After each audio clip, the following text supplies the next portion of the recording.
بسم اللہ الرحمن الرحیم۔ السلام علیکم خواتین و حضرات، میں ہوں آپ کا جنید سلیم اور آپ دیکھ رہے ہیں انصاف ڈیجیٹل، میری اس استدعا کے ساتھ کہ ناظرین اگر آپ کو ہماری باتیں پسند ہیں تو براہ کرم نہ صرف خود ہمارے یوٹیوب اور فیس بک چینل کو ضرور سبسکرائب کر لیں بلکہ اپنے دوستوں کو بھی اس جانب ضرور مائل کریں اپنی ذمہ داری اور فرض سمجھ کے، کیونکہ ہم یہ کام اپنا فرض سمجھ کے ہی ادا کر رہے ہیں۔ ناظرین، تحریک انصاف کی قیادت نے اپنی کمپرومائزڈ سیاست سے کارکنوں کے اندر اپنی ساکھ پہلے ہی کافی حد تک تباہ کر لی تھی۔ اچھا ناظرین، میں اس بات کی وضاحت کرتا چلوں کہ میں نے کبھی بھی ملک میں موجود پی ٹی آئی کی قیادت، تمام قیادت کو کمپرومائز نہیں کہا، بلکہ میں اس حوالے سے بہت ہمیشہ ہی آپ جانتے ہیں کہ احتیاط سے بات کرتا ہوں۔ لیکن اب چونکہ پی ٹی آئی کے قائد عمران خان کا اعتماد بھی یہ موجودہ قیادت کھوتی ہوئی نظر آ رہی ہے، اس لیے میں کچھ اس پہ ضرور بات کروں گا آگے چل کے۔ ناظرین، خدا گواہ ہے کہ میرا سینہ کئی رازوں کا امین ہے۔ میں اگر بولنے پہ آؤں تو ان قیادت میں موجود کئی لوگوں کے 14 طبق روشن ہو سکتے ہیں، مگر میں ایسی گفتگو سے حتی الامکان گریز کرتا ہوں، کیونکہ میں جانتا ہوں کہ خوف کا بت توڑنا ہر کس و ناقص کے بس کا کام نہیں ہوتا۔ مگر کیا کریں، اب عمران خان نے خود ہی اپنی پارٹی کی قیادت پہ تنقید کر دی ہے، لیکن عمران خان نے بھی ناظرین یہ ضرور کہا ہے، خان صاحب نے بہت احتیاط کے ساتھ تنقید کی ہے اور حیرت کا اظہار کیا ہے۔ انہوں نے کہا ہے کہ میں اپنی قیادت پر عدم اعتماد کا اظہار نہیں کر رہا، لیکن مجھے ڈی چوک واقعے سے نمٹنے کے حوالے سے تشویش ہے۔ ناظرین، کوئی اس کو فرینڈلی اپوزیشن کہے، کوئی کمپرومائزڈ قیادت کہے، کوئی کچھ کہے، میرا اس میں بہت نپا تولا ہمیشہ رویہ رہا ہے، اور میں یہ سمجھتا ہوں کہ ہر شخص کی برداشت کا اور ہر شخص پہ ہونے والے ٹارچر کا انداز مختلف ہے۔ کوئی کسی قسم کا ٹارچر برداشت کر سکتا ہے تو دوسری قسم کا نہیں کر سکتا، کوئی اس قسم کا ٹارچر برداشت کر لیتا ہے تو پہلی قسم کا نہیں کر سکتا۔ اس لیے میں اس میں بہت سارا لوگوں کو الاؤنس دیتا ہوں، بونس دیتا ہوں۔ اچھا ناظرین، خان صاحب نے پارٹی قیادت کو الٹیمیٹلی ہدایت جاری کی ہے کہ ڈی چوک احتجاج کے دوران لاپتہ ہونے والوں کے نام اپلوڈ کیے جائیں۔ یہ بہت امپورٹنٹ ہدایت ہے خان صاحب کی طرف سے، اور آگے چل کے آپ دیکھیں گے کہ جو میں نے پچھلے ویلاگ میں عرض کیا تھا کہ آنے والے جو 5-10 دن ہوں گے وہ اسی حوالے سے بہت امپورٹنٹ ہوں گے، اور اس میں ہلاک ہونے والے اور لاپتہ ہونے والے اور زخمی ہونے والے تمام لوگوں کے جو نام ہے، جو فہرست ہے، یہ ان کا بہت اہم رول ہوگا حالات کو پلٹا کھانے میں۔ اچھا ناظرین، اور خان صاحب نے حکومت کے ساتھ سب اچھا ہے کا تاثر دور کرنے کے لیے بھی ہدایات جاری کی ہے۔ گزشتہ رات ڈیالہ جیل سے عمران خان کا جو بیان سامنے آیا، اس سے پتہ چلتا ہے کہ خان صاحب آج بھی اپنے موقف سے 1 انچ بھی پیچھے نہیں ہٹے۔ اچھا ناظرین، پہلے بھی کئی بار آپ کو عرض کیا ہے کہ جب بھی پی ٹی آئی کے کارکن کسی طرح کے کوئی اپنی قیادت کی کمزوری دیکھتے ہیں، کسی مایوسی کے گڑھے کے قریب جانے لگتے ہیں، تو ان کا قائد ہمیشہ ان کو ریسکیو کرتا ہے، اس مایوسی کے گڑھے میں گرنے سے بچاتا ہے، وہی اپنے دبنگ آواز میں بات کرتا ہے ان کا قائد۔ اور اس مرتبہ بھی یہی ہوا ہے کہ خان نے کہا ہے کہ مطلب یہ کیا گڈی گڈی کھیل رہے ہو، میں تو 1 سینٹی میٹر بھی اپنے موقف سے نہیں پیچھے ہٹا۔ اور خان صاحب نے ڈیٹیل میں بات کی ہے، انہوں نے کہا ہے کہ ہمیں آخری سٹیج پر دھکیلا گیا ہے، لوگ پرامن احتجاج کرتے ہیں تو ان پر سیدھی گولیاں چلائی جاتی ہیں، ہمارے شہداء کا ڈیٹا تک چھپا لیا جاتا ہے۔ یہ ناظرین نوٹ فرماتے جائیں کہ خان صاحب بھی بار بار ڈیٹا کیوں کہہ رہے ہیں، اور پی ٹی آئی کے اندر موجود بعض لوگ جو ہے وہ ڈیٹا جمع کرنے سے کنی کیوں کترا رہے تھے، اور اب ان کو بامر مجبوری ڈیٹا کمپائل کیوں کرنا پڑ رہا ہے۔ میں بار بار یہی آپ کو بتا رہا ہوں کہ یہ ڈیٹا آنے والے دنوں میں بہت امپورٹنٹ رول پلے کرے گا۔ اچھا، اور خان صاحب نے یہ بھی کہا ہے کہ لاتعداد لوگ جو ہیں وہ لاپتہ کر دیے گئے ہیں، مجھے کسی ایک کیس کے بعد دوسرے کیس میں گرفتار کر لیا جاتا ہے. 26ویں آئینی ترمیم کے ذریعے عدلیہ پہ قبضہ کر لیا گیا ہے. انہوں نے سول نافرمانی کے علاوہ ہمارے پاس کوئی راستہ چھوڑا ہی نہیں ہے. اگر سینئر ترین ججز پر مشتمل آزاد جوڈیشل کمیشن اور انڈر ٹرائل سیاسی قیدیوں کی رہائی کے ہمارے مطالبات نہیں مانے جاتے تو سول نافرمانی کی تحریک بھرپور طریقے سے چلائی جائے گی، جس میں پہلا قدم اوورسیز پاکستانیوں کی ترسیلات زر میں کمی کی مہم ہوگی. اس کے بعد عمران خان نے انتہائی اہمیت کا حامل جو پیغام دیتے ہوئے کہا ہے، ہم اداروں سے کہتے ہیں کہ جو لوگ عوام اور فوج کو آمنے سامنے لانے کا کام کر رہے ہیں انہیں پہچانیں اور روکیں، ہم اپنا ملک ٹوٹنے نہیں دیں گے. میرا خیال ہے عمران خان نے جو آخری بات کی ہے اس پر غور کیا جانا چاہیے اور دلدل میں پھنسے ملک کو نکالنے کی انتہائی اخلاص کے ساتھ کوششوں کا آغاز کیا جانا چاہیے. ایسا نہ ہو کہ بہت دیر ہو جائے. ناظرین، حکومت اور تحریک انصاف کے درمیان مذاکرات کا بہت شور ہے اور ان کے نام پر تحریک انصاف کے رہنما نے مذاکرات کے نام پر یا جو کچھ بھی ہوا ہے پچھلے 2 دن کے دوران اس پہ جس طرح پی ٹی آئی کے بعض لوگوں نے، بعض لیڈرز نے جس طرح ریئیکٹ کیا ہے اس سے حکومت کے حوصلے کافی بڑے ہوئے نظر آ رہے ہیں. اور اب تحریک انصاف کی کمزوری نے حالات ایسے بنا دیے کہ حکومت مذاکرات کی پی ٹی آئی کی آفر پر شرائط لگا رہی ہے. پہلے یہ کریں، پہلے ایسا کریں، پھر مذاکرات کریں گے، پھر مذاکرات کریں گے، یہ ہوگا، وہ کرو، پہلے معافی مانگو. اب نون لیگ کے لیڈر جو ہے نا ناظرین، وہ تاریخ کا سبق بھول گئے. ان کے لہجے میں تکبر اور فرعونیت جو ہے وہ امٹ امٹ کے سامنے آ رہی ہے. تاریخ کا سبق کیا ہے؟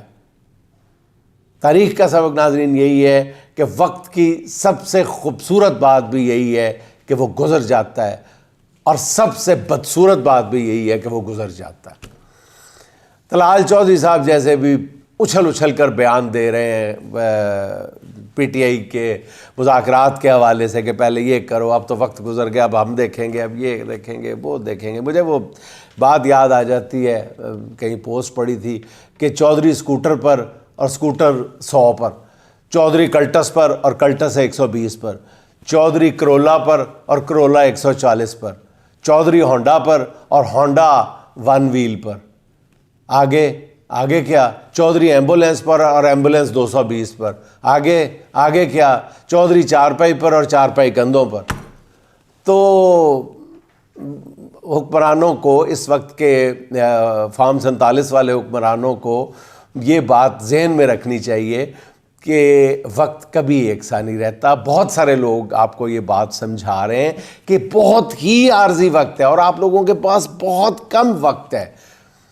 بالکل یہ میں اس بات پہ خوش نہیں ہوں کہ آپ کا سیاسی وجود ختم ہو چکا ہے.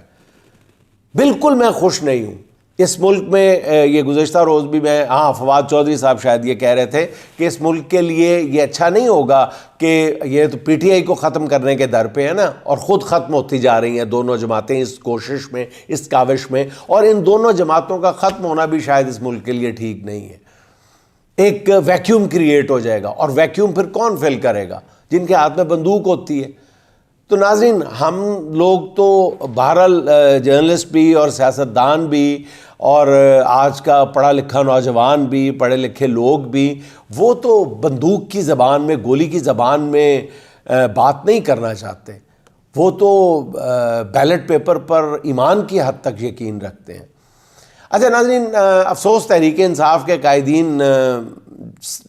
میں پھر وہی بات کروں گا کہ ناٹ آل آف دیم، لیکن بہت سارے جو لیڈر ہیں وہ عمران خان کی راہ پر چلنے کی شاید ہمت نہیں جٹا پا رہے تھے. فارم 47 والی حکومت سے مذاکرات میں اگر کچھ منوا بھی لیا گیا تو اس بات کی گارنٹی کیا ہے کہ ملک کے اصلی حکمران اس پر عمل کرنے کے پابند بھی ہوں گے یا نہیں. اچھا ناظرین، یہ اس بات میں یہاں پر آپ کو ایک خبر بھی دیتا چلوں کہ یہ مذاکرات کی جو کھچڑی ہے، کھچڑی اس لیے میں کہہ رہا ہوں کہ اس کو سمجھنے کے لیے یہ ضروری ہے کہ نون لیگ نے اتنی جلدی مذاکرات کا بستر گول کیوں کیا ہے. کیونکہ نون لیگ بالکل یہ نہیں چاہتی کہ یہ جو مذاکرات کرنے پڑ رہے ہیں اس کو کسی کے کہنے پہ یہ وہ کرے، کیونکہ نون لیگ کو یہ ڈر ہے کہ اگر مذاکرات میں سے کچھ بھی سنجیدہ نوعیت کی شکل اختیار کر گیا تو پھر نون لیگ بیچ میں سے مائنس ہوتی ہوئی نظر آ جائے گی۔ یہ صرف طاقتور حلقوں کی جانب سے ایک اتمام حجت ہے جو بیرونی دباؤ سے پہلے جو ہے وہ یہ مذاکرات کا ڈول ڈالنے پر مجبور ہے، اور اس کا اشارہ میں اپنے پچھلے ویلاگ میں بھی کر چکا ہوں۔ میں ریپیٹ کر رہا ہوں، ناظرین پلیز اس بات کو ذرا سمجھ لیجئے کہ یہ جو مذاکرات ہیں، یہ اگر کوئی یہ کہتا ہے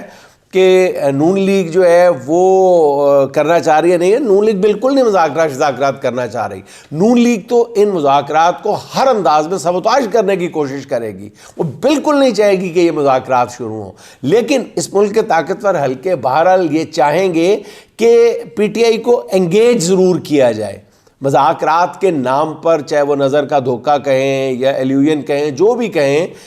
مذاکرات کٹے پھٹے انداز میں ہی کہیں، مجہول سے کہیں، لولے لنگڑے مذاکرات جو ہیں وہ ضرور کیے جائیں، پی ٹی آئی کو کسی حد تک انگیج کر لیا جائے۔ لیکن اور یہ بھی وہی حلقے چاہ رہے ہیں، نون لیگ بالکل ایسا نہیں چاہتی۔ پیپلز پارٹی نے ایک دو مرحلوں پہ ایسا اشارہ ضرور کیا ہے کہ مذاکرات کا کوئی ڈول ضرور ڈالا جانا چاہیے تاکہ وقت گزارا جا سکے، لیکن یہ اسٹیبلشمنٹ کی خواہش ہے، اور اسٹیبلشمنٹ کی خواہش بھی صرف اسی لیے ہے کہ وہ بیرونی دنیا کو یہ میسج دینا چاہتی ہے۔ اچھا ناظرین، اس بارے میں ہمارے سینئر صحافی محمد مالک صاحب نے بھی جو خبر دی ہے اس سے بھی اندازہ لگایا جا سکتا ہے کہ یہ جس قسم کے مذاکرات جو ہے یہ نون لیگ کرنے جا رہی ہے یا کرنے پر آمادہ نظر آ رہا ہے، ان کا نتیجہ کیا ہوگا۔ اب وہ کہتے ہیں کہ حکومت نے مذاکرات کے نتیجے میں پی ٹی آئی کو جو زیادہ سے زیادہ ریلیف دینے کا فیصلہ کیا ہے وہ ہے کہ حکومت جیل میں عمران خان پر سختیاں کم کر دے گی،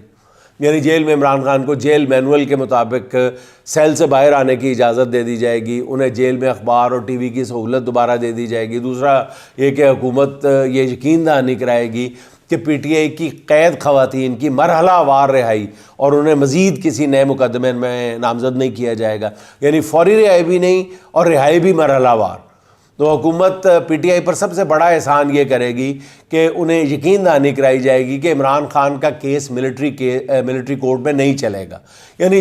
جو چیز قانونی طور پر ممکن ہی نہیں ہے اسے بھی پی ٹی آئی کے کھاتے میں ڈال کر احسان کیا جائے گا، مذاکرات کا نتیجہ قرار دیا جائے گا۔ حالانکہ یہ ویسے ہی ممکن نہیں ہے۔ میں آج پہلے بھی اشارتاً کہہ چکا ہوں، آج میں دو ٹوک انداز میں آپ کو بتا رہا ہوں ناظرین کہ یہ جو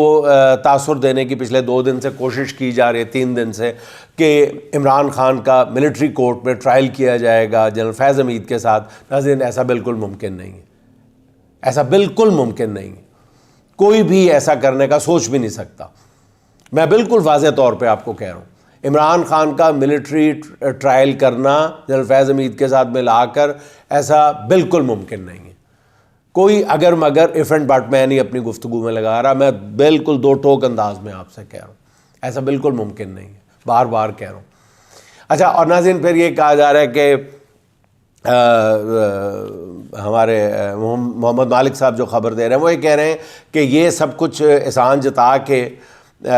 پی ٹی آئی پر، تو پھر اس کے بدلے میں حکومت مذاکرات کے دوران جو خود یقین دہانی چاہے گی وہ یہ ہے کہ پی ٹی آئی حکومت کا مینڈیٹ تسلیم کرنے کا اعلان کر دے۔ کیا مانگ رہے ہیں، کیا دے رہے ہیں، یعنی حکومت کے خلاف وہ اعلان کر دے بیٹے کہ کوئی تحریک نہیں چلائے گی اور معاہدہ کر لے اور نئے عام انتخابات تک حکومت کو کسی طرح ڈسٹرب نہ کرے۔ پتہ نہیں کہ حکمران کس احمقوں کی جنت میں رہ رہے ہیں، مطلب خدا کا نام لے۔ آپ ویسے ہی پھر نہ کریں مذاکرات، اگر آپ اس حد تک آپ نے مذاکرہ خیز جو اس کا بنایا ہوا ہے، خاکہ بنایا ہوا ہے۔ ایسے ناظرین، کل آپ کو خبر دی تھی کہ تحریک انصاف کے ملک سے باہر بیٹھے کچھ قانونی ماہرین کے پی حکومت اور صوبائی ایڈوکیٹ جنرل آفس سے مل کر کام کر رہے ہیں، اور جلد ہی تحریک انصاف کے مرنے والے، زخمی اور لاپتہ کارکنوں کی فہرست جاری کر دی جائے گی۔ اور میں نے آپ کو عرض کیا تھا کہ اوورسیز پاکستانی جو رہنما ہیں، جو امریکہ میں بھی موجود ہیں، برطانیہ میں بھی ہیں اور 2 اور ملکوں میں بھی بیٹھے ہوئے ہیں، ان کی بار بار خواہش یہی ہے، اور ان کی یہاں پہ اپنے پاکستان میں موجود پی ٹی آئی کی قیادت سے وہ رابطے میں ہیں، ان کی صرف ایک بات پہ بہت زور دے رہے ہیں کہ کوئی ایک واقعہ بھی، کوئی ایک معاملہ بھی غلط نہ رپورٹ کیجیے گا، مکمل ثبوتوں کے ساتھ، مکمل شواہد کے ساتھ، کیونکہ یہ جو لسٹیں ہوں گی یہ مختلف ملکوں کی پارلیمنٹس میں پیش ہونی ہیں، مختلف اراکین پارلیمنٹ نے دیکھنی ہے، مختلف ملکوں کے ارکان پارلیمنٹ نے دیکھنی ہے، کانگریس مین نے دیکھنی ہے، یہ ذہن میں رکھیں۔ تو اس لیے بار بار یہ کہا جا رہا ہے کہ اس پہ بے شک آپ وقت لے لیں، لیکن کوئی ایک بھی جو فیکٹ ہے وہ چیلنجبل نہیں ہونا چاہیے، کیونکہ اگر 500 کی فہرست میں سے کوئی ایک نام بھی غلط آ گیا تو اس حکومت نے اس کا اتنا ڈھول پیٹنا ہے اس ایک فیکٹ کے غلط ہونے کا کہ باقی جو 499 ہوں گے ان کو بھی مشکوک بنانے کی کوشش کی جائے گی۔ تو فی الحال جو ہے ناظرین، پی ٹی آئی نے جو فہرست جاری کی ہے اس کے مطابق 26 نومبر کے احتجاج میں پی ٹی آئی کے 12 کارکن جو ہیں وہ جان کی بازی آ رہے ہیں، 26 گولیاں لگنے سے زخمی ہوئے ہیں، اور 139 کارکنوں کی لاپتہ کارکنوں کی لسٹ جو ہے وہ فی الحال پہلے فیز میں جاری کی گئی ہے۔ اور سب سے اہم بات یہ ہے کہ 26 نومبر احتجاج کے تناظر میں پی ٹی آئی نے باقاعدہ طور پر وزیر اعظم سمیت دیگر افراد کے خلاف کارروائی جو ہے وہ اس کے لیے عدالت سے رجوع کر لیا۔ ناظرین، کل بھی آپ کو بتایا تھا، آج پھر بتا رہا ہوں کہ عدالت سے رجوع کے باوجود فوری طور پہ ایسا لگے گا نہیں کہ کچھ بہت بڑا ہونے جا رہا ہے، مگر یہ بہت بڑی ڈیولپمنٹ ہوگی۔ یہی معاملہ حکمرانوں کے گرد شکنجہ کسے گا، بس آپ دیکھتے جائیے۔ اچھا ناظرین، عدالت سے آنے والی خبر بھی سن لیں۔ سپریم کورٹ کے آئینی بینچ نے فوجی عدالتوں کو 85 ملزمان کے فیصلے سنانے کی اجازت دے دی ہے۔ اس عجیب و غریب فیصلے سے بو آ رہی ہے کہ آئینی بینچ میں جس مقصد کے لیے آئینی بینچ بنایا گیا تھا، اس میں جس طرح مختلف ججوں کو آنے سے روکا گیا تھا، وہ اپنی توقعات پر پورا اترے گا اور سویلین کے ملٹری کورٹ کی اجازت بھی دے سکتا ہے۔ میں تو اس بات پہ حیران ہوں ناظرین کہ آئینی بینچ جیسی تابع دار عدالتوں کی موجودگی میں ملٹری کورٹس میں ٹرائل کی تہمت کیوں کوئی اپنے سر لینا چاہتا ہے؟ جو فیصلے کرانے ہیں وہ آئینی بینچ سے ہی کرا لیے جائیں۔ آئینی بینچ نے کوئی فیصلہ دیے بغیر ہی ملٹری کورٹس کا اختیار سماعت جو ہے وہ تسلیم کر لیا ہے۔ آگے کیا ہونے والا ہے سب کچھ سمجھ آ رہا ہے۔ اچھا ناظرین، کنٹرولڈ عدالتوں سے عمران خان کو سزا دلانے میں جن جن ججز اور وکلاء نے اہم کردار ادا کیا ہے، انہیں انتہائی ننگے چٹے انداز میں، انتہائی بے شرمانہ انداز میں نوازنے کا حکومتی منصوبہ سامنے آ گیا۔ یعنی کوئی کور اپ کرنے کی بھی کوشش نہیں کی گئی، کوئی بہانہ، کوئی جواز۔ ہوتا ہے نا کہ کوئی بندہ کوئی برا کام کرنے لگتا ہے، اس کے لیے کوئی لولا لنگڑا سا بہانہ تلاش کر لیا جاتا، نہیں، وہ چن چن کے ان لوگوں کے نام جو ہیں وہ ہائی کورٹس میں دیے جا رہے ہیں جن لوگوں نے اس موجودہ سسٹم کو سپورٹ کرنے میں تمام حدیں پھلانگ دی تھی۔ بالکل کسی کو بھی نہیں چھوڑا، کسی کو بھی نوازنے سے محروم نہیں رہنے دیا گیا۔ خصوصی عدالت کے جج ہمایوں دلاور کو ہائی کورٹ کا جج بنانے کی سفارش کی گئی ہے۔ یہ وہی ہمایوں دلاور صاحب ہیں نا جنہوں نے توشہ خانہ میں عمران خان کو سزا سنائی تھی۔ یہ ایسے بے مثال جج ہیں جنہوں نے عمران خان کا حق دفاع بھی چھین لیا تھا اور خان کو اپنے حق میں گواہ پیش کرنے کی بھی اجازت نہیں دی تھی، اور ان کے اس فیصلے پہ ہائی کورٹ کے جج نے ریمارکس دیے تھے کہ ایسے جج کے خلاف تادیبی کارروائی کرنی چاہیے۔ یہ تادیبی کارروائی یہ ہو رہی ہے کہ ان کو ہائی کورٹ کا جج بنایا جا رہا ہے۔ اس فیصلے پہ ناظرین عمل کرتے ہوئے چیف جسٹس اسلام آباد ہائی کورٹ عامر فاروق صاحب نے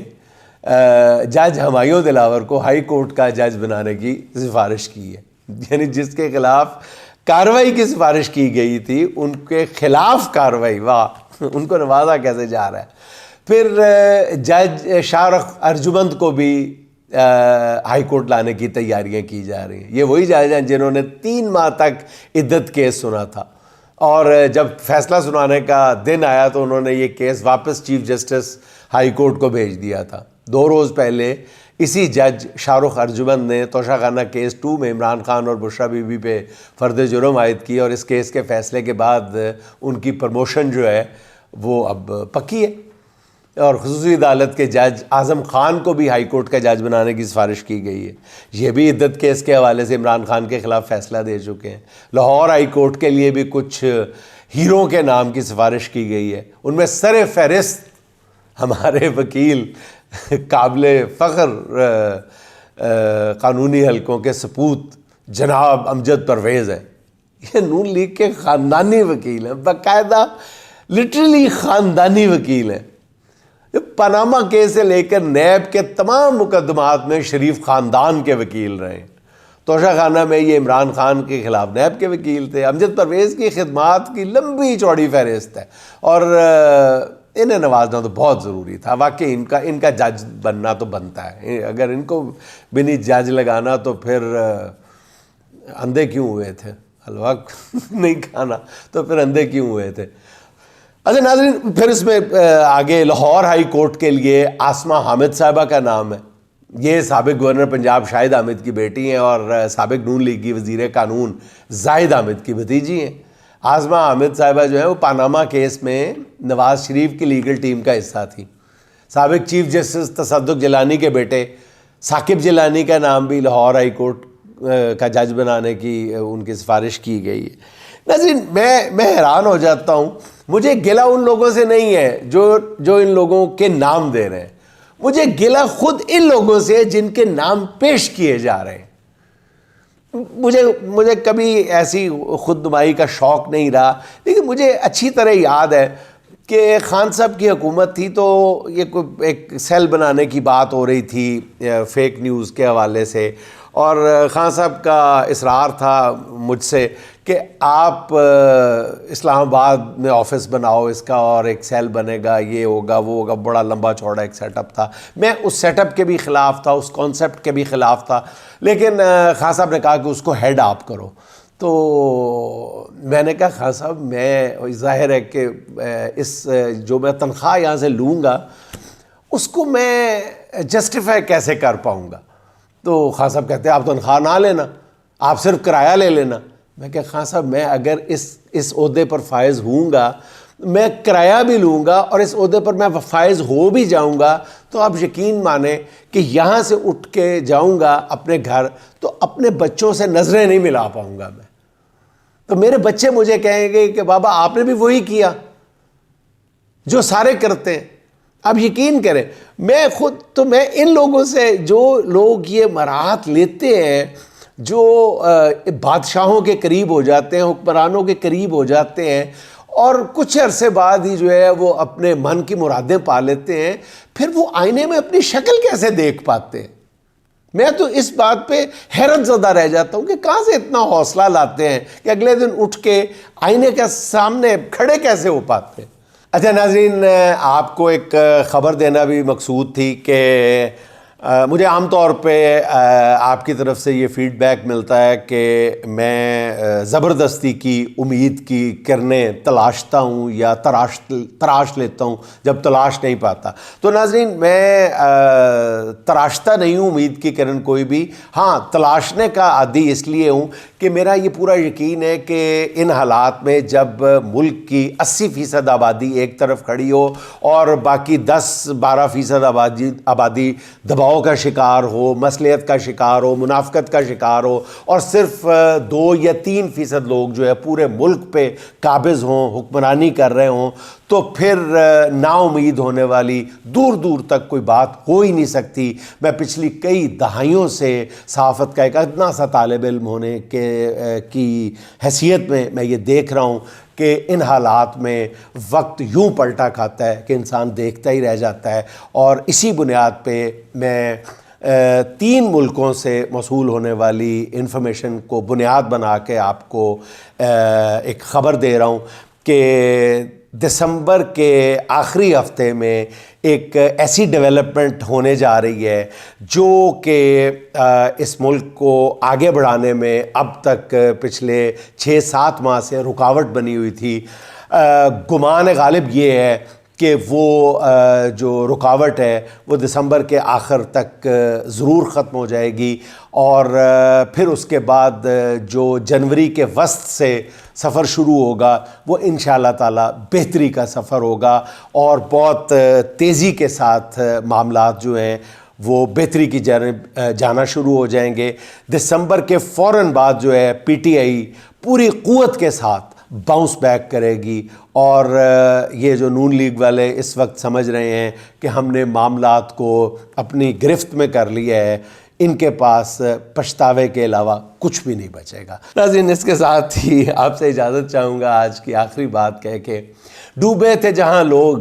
سہارے بھی وہیں تھے، ڈوبے تھے جہاں لوگ سہارے بھی وہیں تھے، بپھرے ہوئے دریا کے کنارے بھی وہیں تھے۔ دشمن تو بہرحال تھے دشمن مگر افسوس، دشمن تو بہرحال تھے دشمن مگر افسوس، چپ چاپ کھڑے دوست ہمارے بھی وہیں تھے، چپ چاپ کھڑے دوست ہمارے بھی وہیں تھے۔ سورج نے بہت اپنے تئیں قہر کمایا، سورج نے بہت اپنے تئیں قہر کمایا، جب شام ہوئی سارے ستارے بھی وہیں تھے، جب شام ہوئی سارے ستارے بھی وہیں تھے۔ ناظرین، خوش رہیں، خوش رکھیں، آپ سے ملاقات ہوگی انشاءاللہ اگلے ولاگ میں۔ اللہ حافظ۔